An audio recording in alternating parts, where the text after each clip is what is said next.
ये नहीं हो पाया, अरे यार थक सा गया हूँ, क्या कभी दौलत सर भी थके थे? वो थका तो था, मतलब ऐसा लगा था कि अब नहीं हो पाएगा। हाँ, ऐसा लगा था क्योंकि आप देखिए ये जर्नी जो है ये ऐसे ही जर्नी थोड़ी-सी लंबी होती है। तो ऐसा लगता है वन पॉइंट ऑफ टाइम यार ये होना अब होगा नहीं, तो देन व्हाट विल डू? तो फिर मैं एक बार बिहार का एग्ज़ाम था वो दे दिया था, उसका भी इंटरव्यू आया था वो भी दे दिया। तो उसका इंटरव्यू दे दिया और फिर उसके बाद यूपीएससी का भी इंटरव्यू था तो मैंने वो भी दे दिया। मैंने कहा यार अब तो होना है नहीं, तो फिर चल लेते हैं गाँव। तो हम दिल्ली में थे उस समय, हमने अपना बोरिया बिस्तर बाँधा, वही थे, मेरा बेटा भी था, वो 3-4 साल का था, उसको भी साथ में चलो गाँव चलते हैं। देन वी वेंट टू और गाँव की चलो यार अब देखेंगे, now we have to whatever we have to do, हम एक नए सिरे से देख करें नए सिरे से करेंगे। एक अलग शुरुआत। हाँ, अलग शुरुआत करेंगे फिर देखेंगे। तो फिर गाँव चले गए, फिर वहीं पर कुछ दिन रहे। तो कुछ दिन में रिजल्ट आया तो पहले बिहार बीपीएससी का रिजल्ट आया, बिहार पब्लिक सर्विस कमीशन का। तो मुझे किसी ने फ़ोन किया कि आपका नाम है इसमें। मैंने कहा ठीक है बताओ क्या है? तो बोला कि 30वां रैंक है, तो मुझे वहाँ पर एसडीएम मिल गया। मैंने कहा चलो एक नौकरी तो लग गई। तो फिर उसी के कुछ दिन के बाद फिर यूपीएससी का रिजल्ट आया तो उसमें भी मेरा सिलेक्शन हो गया। तो वही मैं कह रहा था कि there is a ray of hope, है ना? At the end of the day आपको एक रे ऑफ होप लेके रखना है। बट अब ना अगर हम वहाँ भी नहीं होते तो भगवान मेरे लिए कुछ और करके रखा होता। तो somewhere else I must have got the success. तो इसीलिए वहाँ निराश नहीं होना। थोड़ी देर के लिए होता है, अब सूरी भी है, बादल भी आते हैं, अंधेरा आता है, but it is not permanent. तो we have to work on that philosophy. Sir, Ghazipur अफीम फैक्ट्री के जीएम दौलत कुमार जी के साथ आज खास मुलाकात। आज हम अफीम फैक्ट्री के उस इतिहास के बारे में भी चर्चा करेंगे। सर, आपका बहुत बहुत स्वागत। Thank you. सर, अगर अफीम फैक्ट्री की जब बात आती है तो पूरी दुनिया भी से जानना चाहती है कि कारण क्या रहा होगा, अंग्रेजों ने गाजीपुर डिस्ट्रिक्ट को ही नॉमिनेट किया, शुरुआत यहीं से हुई। देखिए, जो अंग्रेज के समय से आया हो तो बेसिकली वो ईस्टर्न पार्ट से आया। तो जैसा आपको पता है कि 1911 से पहले हमारे देश की राजधानी कलकत्ता हुआ करती थी। तो बेसिकली अंग्रेज का सेंटर वहीं पर था, तो उधर से आया, ईस्टर्न साइड से वेस्टर्न साइड की तरफ आया। तो पहले उधर बिहार साइड में, बिहार, झारखंड और फिर उस साइड जो उड़ीसा या बंगाल उधर हुआ। फिर धीरे-धीरे करके खेती जो है इधर ईस्ट वेस्टर्न साइड में फैलना शुरू हुआ। बक्सर, गाजीपुर, बलिया, मऊ, आजमगढ़ और इधर Kanpur, Lucknow, Bareilly, Barabanki and Gorakhpur and this Kanpur, Agra तक, मतलब 700-800 किलोमीटर। अब आप समझिए करीब-करीब 1500 किलोमीटर का ये स्ट्रेच है, कलकत्ता से लेकर के आगरा तक का। और 1500 किलोमीटर को स्ट्रेच को कंट्रोल करना इतना आसान नहीं था। तो इसीलिए इसको कंट्रोल करने के लिए धीरे-धीरे 2 एजेंसी बनाए गए थे। एक एजेंसी बना जिसका नाम था बनारस ओपियम एजेंसी और दूसरे का नाम था बिहार ओपियम एजेंसी। तो बिहार ओपियम एजेंसी का जो सेंटर था वो पटना था, चूँकि पटना में पहली फैक्ट्री लगी थी 1781 में। और दूसरी जो बनारस ओपियम एजेंसी था तो उसकी फैक्ट्री लगाई गई गाजीपुर में, जहाँ अभी आप बैठे हुए हैं। और ये फैक्ट्री ऑन रिकॉर्ड ये 1820 से 1820 से ये चल रहा है ये फैक्ट्री। लेकिन जब चर्चा हो रही थी तो आपने 1789 की भी बात की। अगर मैं उसके बारे में जानना चाहूँ, जो भी लोग। देखिए, ये जो प्रोमाइस बना उसके पहले ही, जो कि 1781 में बना वहाँ पे पटना में, 1789 में यहाँ पर बना। यहाँ इस प्लेस में नहीं, गाजीपुर में ही एक दूसरे जगह पे, यहाँ से अलग हट करके। तो वो छोटे से प्रोमाइस में था, क्योंकि अब आप 1789 में जाइए, 236 साल पहले जाइए, तो उस समय में खेती का जो दायरा था वो रहा होगा कहाँ? गाजीपुर, मऊ, बलिया, आजमगढ़, है ना? और आसपास के 2-4 डिस्ट्रिक्ट होंगे, बनारस या इलाहाबाद। लेकिन अब उसको ये लगा कि यार 1789 में कि नहीं, this promise is very small. तो फिर देन दे एक्सपेंडेड कि नहीं, इससे बड़े प्रमाइस की जरूरत है। तो फिर वहां से उन्होंने शिफ्ट किया इस जगह पे, जहां पर कि 1820 से यहाँ पर बन रहा है। अगर मैं गाजीपुर की बात करूं, अफीम फैक्ट्री की आपने चर्चा की, अभी आज यहाँ पे बहुत सारे सुरक्षा व्यवस्थाएं भी, पहले क्या थी, पहले इसकी निगरानी कौन करता था? अभी तो सैफ है, फोर्स लगी रहती है। अगर मैं सर से जानना चाहूँ। हाँ, देखिए अभी मैं जस्ट इसी के संबंध में बता दूं, मैं 1891 का एक रिपोर्ट में पढ़ रहा था। 1891, जस्ट मतलब see that it is more than 135 years like report, and that report was prepared by this factory. तो उस समय में भी इस सुरक्षा के बारे में लिखा हुआ है कि यहाँ पर फैक्ट्री गार्ड हुआ करते थे, क्योंकि ओपियम तब भी बहुत ही कॉस्टली आइटम माना जाता था। तो फैक्ट्री गार्ड का काम ये होता था कि यहाँ पर कैसे मतलब जो भी अंदर में काम चल रहा है वो अंदर में हो, अंदर से कोई चीज़ बाहर ना आए। और एक चीज़ और भी मैं पढ़ रहा था, जो अभी ये गाजीपुर गाजीपुर मिंट करके, ओपियम मिंट गाजीपुर की जो बुक है उसमें लिखा हुआ है, जब दिलदार नगर का वो रोड रेलवे स्टेशन बना था तब यहाँ शायद नहीं था गाजीपुर में। तो दिलदार नगर तक वो आते थे ओपीएम कहीं और से, तो फिर वहां से जब यहाँ आता था तो एक पोस्ट हुआ करता था जिलादार करके, जिलादार। I think he was the head constable और मे बी कुछ पुलिस टाइप इस तरह से। तो उसकी सुरक्षा में वहां से यहाँ तक ओपीएम आता था, तो या कहीं दूसरे जगह से भी जो ओपीएम आकर के दिलदार नगर जंक्शन पे कलेक्ट हो गया और कलेक्ट होकर के फिर यहाँ पर आता था, तो तब भी सुरक्षा की बहुत बढ़िया व्यवस्था थी। और 1891 में भी ये चीज लिखा हुआ है कि factory guard has been there. और उतना ही नहीं, 1888 मैं बात बता रहा हूँ, 1888 की ये फैक्ट्री की हिस्ट्री रही है, जब उस समय यहाँ पे रविंद्रनाथ टैगोर आए थे। जी। और रविंद्रनाथ टैगोर आए थे तो उन्होंने भी कहीं मेंशन किया हुआ है कि यहाँ फैक्ट्री में सुरक्षा की व्यवस्था बहुत ही पुख्ता है, बाहर से जो अंदर से जो भी कोई आते हैं तो उसको मतलब पूछते हैं, चेक करते हैं। उस समय में यस, उस समय में उन्होंने ये चीजें लिखी हुई है कि इतनी मतलब स्ट्रिक्ट सुरक्षा व्यवस्था में वो वहां पर जाया जाता है। अगर सर अफीम फैक्ट्री की मैं बात बताऊं, पहले लोग काम करते थे लोकल के, अगर गाजीपुर के, तो मैंने लोगों से अगर मैं चर्चा करता हूं तो लोग कहते हैं कि अगर आप जिस डिस्ट्रिक्ट को हैं, अगर जिस जिले के हैं, अगर वहाँ के लोग वहाँ रोजगार के लिए, तो लेकिन रोजगार कम हुआ क्या? जो पहले काम करते थे, कितने लोग अभी यहाँ काम कर रहे हैं, ऐसे अगर मैं पूछूं? नहीं देखिए, लोग जो है नॉर्मली, चूंकि क्या होता है ना कि पहले क्या था, मैनुअल वर्क था। फिर मैं एक बार अमिताभ घोष की जो बुक है स्मोक एंड एसेस, उसकी मैं चर्चा करता हूँ, क्योंकि स्मोक एंड एसेस में ये लिखा हुआ है कि at one point of time 10% of the population of this district used to work here. That means जब उस समय पॉपुलेशन था 40,000, तो यानी कि 4,000 लोग मिनिमम यहाँ पे उस समय काम करते थे। और तो उस समय चूंकि सारा काम क्या था, मैनुअल होता था, ट्रांसपोर्ट भी करना वो भी मैनुअल था। उसमें सन ड्राइंग होता था, चूंकि ओपीएम में क्या होता है कि मॉइस्चर कंटेंट होता है, तो उसको सन में मतलब सूर्य की रोशनी में सुखाया करते थे। अब क्या हुआ, over the period of time चूंकि मॉडर्नाइजेशन हुआ तो मशीन से सारे काम होने लगे, है ना। तो मशीन से काम होने लगे तो फिर आदमी की भी वो जरूरतें, आदमी की जो आवश्यकता थी काम करने की मैनुअल, वो थोड़ी थोड़ी कम होने लगी। क्योंकि मैनुअल जैसे ही आप एडवांस में जाएंगे तो फिर आदमी की जरूरत कम पड़ेगी, तो अकॉर्डिंगली आदमी की संख्या यहाँ पे कम हुई है, बट मशीनीकरण भी हुआ है। हालांकि अभी सैंक्शन स्ट्रेंथ से कम यहाँ पर लोग काम कर रहे हैं, जितना सैंक्शन है उससे बहुत कम लोग काम कर रहे हैं, बट जो भी है मतलब अच्छे और मेहनती लोग हैं और मेहनत से काम कर रहे हैं यहाँ। मैं ये कहूँ कि एक आधुनिक जो युग आया, डेवलप हुआ, मशीनें आ गई, मशीनें जो काम कर रही हैं। लोग कहते हैं, जैसे मैं आपसे खुल के आज चर्चा कर रहा हूँ, वो कहते हैं कि विदेश से मशीनें यहाँ पे आई हैं, काम करती हैं, क्या ऐसा कुछ है?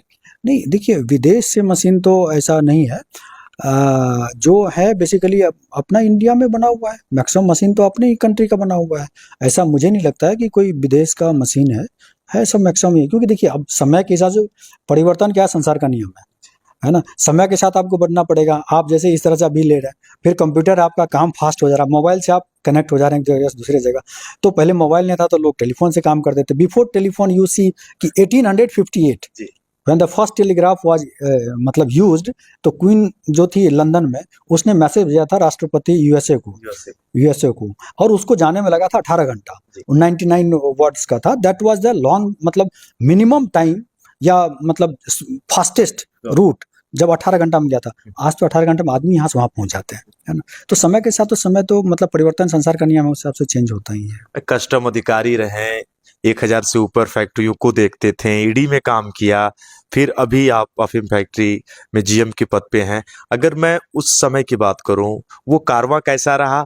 अभी अगर उस सफर की मैं बात बताऊं, अगर सर से मैं चर्चा करूं, दौलत सर से, तो कैसा लगता है वो सफर और इस सफर के बारे में? देखिए क्या है कि हर समय ना आपको एक लर्निंग एक्सपीरियंस होता है। आप जब एक मतलब जैसे जब मैंने ज्वाइन किया तो मैं कस्टम अधिकारी के रूप में था, तो वहाँ पे मैं बड़ी-बड़ी शिप देखता था और फिर समुद्र के किनारे मेरी पोस्टिंग थी। तो वो एक बिल्कुल अलग सी दुनिया थी। इससे अच्छा कुछ है? हाँ, मतलब उसमें ऐसा फील होता? यस, उसमें ये लग रहा था अरे यार कस्टम में हूँ मैं, इतने का असेसमेंट होता है, फिर सारे सामान आते हैं जाते हैं यहाँ से।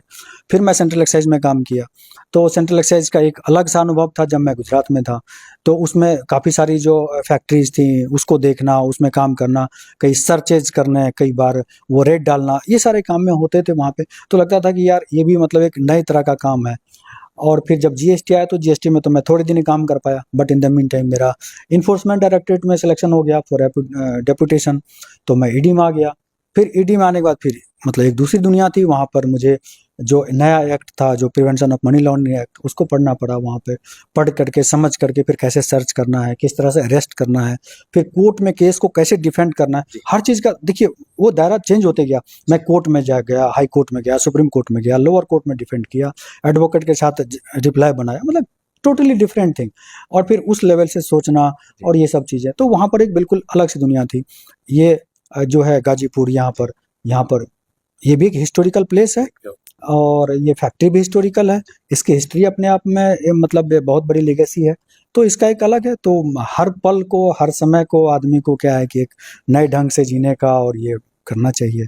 जैसे आपने बात की कस्टम में थे, फिर ईडी में थे, कभी ऐसा काम कि लोगों से ना मिलना, सिर्फ काम पर ही फोकस करना है, फिर अब गाजीपुर आए अपनी फैक्ट्री के लिए, लोगों से मिलना जुलना कैसे हो पाया? तालमेल थोड़ी दिक्कत तो हुई होगी। क्या है ना कि ये अब हमारे अंदर के एटीट्यूड की बात होती है, हमें करना क्या है। अगर हमारे अंदर की जो भावना है वो अगर पवित्र है, वो हमें करना है कि यार हमें करना क्या है, हमारा व्हाट इज माय पर्पस। अगर मुझे ये पता है कि मेरा पर्पस क्या है, हम कैसे इस फैक्ट्री को आगे से आगे बढ़ाएं, तो मुझे तो फैक्ट्री के बारे में सोचना है। क्योंकि जो वट एवर मतलब I am getting out of this factory, तो मुझे तो उसको जस्टिफाई करना है कि मैं क्या काम कर रहा हूँ। मैं 8 घंटा कर रहा हूँ, 10 घंटा कर रहा हूँ या 12 घंटा काम कर रहा हूँ, but I have to justify myself with the product, with the sale, with the work, with everything. तो this is part and parcel of life. अगर शुरुआती मैं एजुकेशन की बात करूं तो आपने कहा बिहार से था, बाद में मैं कहूं जब आप भी पढ़ते रहे होंगे, आज भी सपना है कि जेएनयू में हमारा हो जाए, बीएचयू में हो जाए। भारत के लिए अच्छी भी यूनिवर्सिटियां हैं, आपने वहीं से आपने बताया बीटेक आपने किया, और वो छात्र जीवन कैसा रहा? अगर मैं चर्चा करूं, आपके फ्रेंड्स भी होंगे, बातें होती होंगी कभी कभार, तो अगर मैं उसे साझा करूं। वो भी लाइफ अच्छा था, अपना जो स्टूडेंट का लाइफ होता है वो भी एक अच्छा था। शुरुआत की पढ़ाई बिहार में हुई, मधेपुरा का मैं रहने वाला हूँ, तो मधेपुरा में हुआ, फिर पटना में, फिर आईआईटी बीएचयू से हमने बीटेक की यहाँ से। और सबसे सुखद पहलू मेरे लिए अभी ये था कि आईआईटी बीएचयू के डायरेक्टर के निर्देशन में एक एग्री बिजनेस पार्क का कॉन्सेप्ट चल रहा है, और मुझे वहाँ से कॉल आया कि just being the eastern UP के जो फार्मर्स हैं, उनके किसानों के उनकी किसानों की जो आमदनी है, जो उनका इनकम है, उसको कैसे बढ़ाया जाए, इस पर अपने विचार व्यक्त करने के लिए। क्योंकि एक समय यहाँ पे ओपियम की खेती होती थी और उसका फैक्ट्री में आता था और लोग काफ़ी मतलब उसकी आमदनी भी अच्छी होती थी। तो मुझे बुलाया गया, तो मेरा खुद का इंस्टीट्यूट जहाँ से मैं पढ़ा, और वहाँ के डायरेक्टर की तरफ से अगर मुझे मैसेज आ रहा है कि you please come, you visit and we will have a discussion on particular issue, तो ये मेरे लिए तो बड़ी गर्व की बात है ये। अगर मैं थोड़ा सा साझा करूं, बचपन में कभी ऐसा हुआ हो कि आज पढ़ने का मन नहीं है, थोड़ा अलग अगर मैं पूछूं, घर वालों से डांट पड़ी हो, अरे नहीं पढ़ना है, ऐसा कुछ कुछ ऐसा साझा कुछ यादें अगर आपके जहन में? वो तो देखिए, वो तो हर किसी के साथ होता है कि हर समय आदमी पढ़ नहीं सकता है, कभी घूमता है, कभी खेलता है, कभी पढ़ने की भी इच्छा होती है, बट उसी में आपको बैलेंस करना होता है कि भाई आखिर नहीं पढ़ेंगे तो फिर इधर ऑप्शन क्या है ना। You have to have your life and once you think कि आप, ये लाइफ आपकी है और आपको ही इस लाइफ को समृद्ध भी करना है, खुशी भी रखनी है आपको, तो उसमें ऑप्शन ही नहीं था। There was no any other option कि हम और भी कुछ करें, तो हमारे लिए पढ़ना ही था। तो फिर वहाँ से 10th 12th फिर इंजीनियरिंग एंड फिर इस साइड में। अभी अगर आप आज सोचते हैं, जो भी बच्चे आज आपको देख रहे हैं, मैं कहूँ जितने दौलत सर अनुशासित हैं, आज जो बच्चे एजुकेशन फील्ड में हैं, तैयारी करते हैं, सबका एक सपना है कि मुझे एक ऐसा मिले।